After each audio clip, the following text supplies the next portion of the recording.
এই মুহূর্তে জাতীয় নির্বাচন নয়, বরং একটা সর্বদলীয় একটা জাতীয় সরকার গঠন করা অত্যন্ত জরুরি। বিসমিল্লাহির রহমানির রহিম।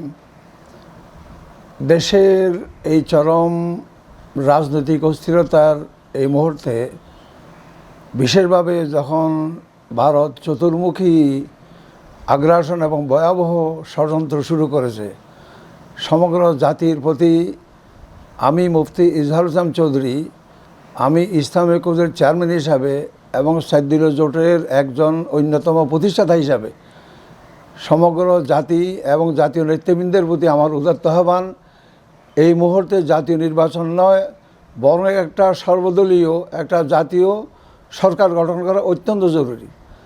কারণ নির্বাচনেরকে সামনে রেখে ভারতের বহুমুখী ভয়াবহ অপতৎপরতা আছে, ভয়াবহ ষড়যন্ত্র আছে। প্রয়োজনে ওই নির্বাচনকে বানচাল করার জন্য, দেশকে সারখার করার জন্য প্রয়োজনে ভারত মিলিয়ন বিলিয়ন ট্রিলিয়ন টাকা খরচ করবে এবং সেই জাতীয় নির্বাচন নিরাপদভাবে হবে, আইনশৃঙ্খলা পরিস্থিতি নিয়ন্ত্রণ থাকবে, সেটা কোনো নিশ্চয়তা নাই। বিধায় এই মুহূর্তে সর্বদলীয় একটা জাতীয় সরকার গঠন করে এটাই হবে সর্বোত্তম পন্থা দেশকে রক্ষা করার জন্য। এবং আগে সংস্কার এবং বিচার সহ যে সমস্ত কাজগুলি অত্যন্ত জরুরি প্রক্রিয়াধীন রয়েছে, এগুলিকে শেষ করে।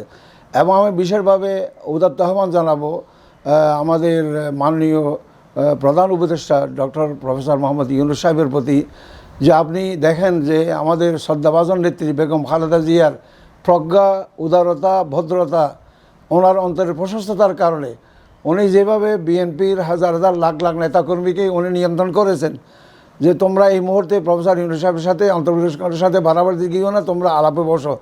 ওনার এই আহ্বানের কারণে পুরো পরিস্থিতি শান্ত হয়ে গেছে।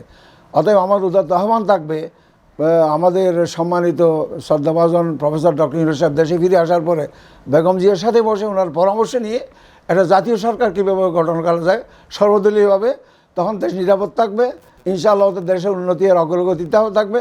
এবং আমরা ভারতের, বিশেষভাবে ভারতের সর্বরকমের ষড়যন্ত্র এবং আগ্রাসন থেকে আমরা ইনশাআল্লাহ মুক্তি পাবো, দেশ সুন্দরভাবে অগ্রসর হবে, উন্নয়নমূলক কর্মকাণ্ডগুলি অব্যাহত থাকবে। এবং এই অবস্থায় এই দুইটা পরামর্শ আমি জাতির সামনে পেশ করলাম। বিশেষভাবে ডক্টর ইউনূসকে উদাত্ত আহ্বান জানাবো, আপনি দেশে ফিরে আসার পরে বেগম জিয়ার পরামর্শ নিয়ে একটা জাতীয় সরকার গঠন করার একটা ব্যবস্থা করেন, যেখানে সর্বদলীয় অংশগ্রহণ থাকবে। এইভাবে দেশ ইনশাআল্লাহ দেশ সুরক্ষিত থাকবে, আমরা নিরাপদ থাকবো ইনশাআল্লাহ তাআলা।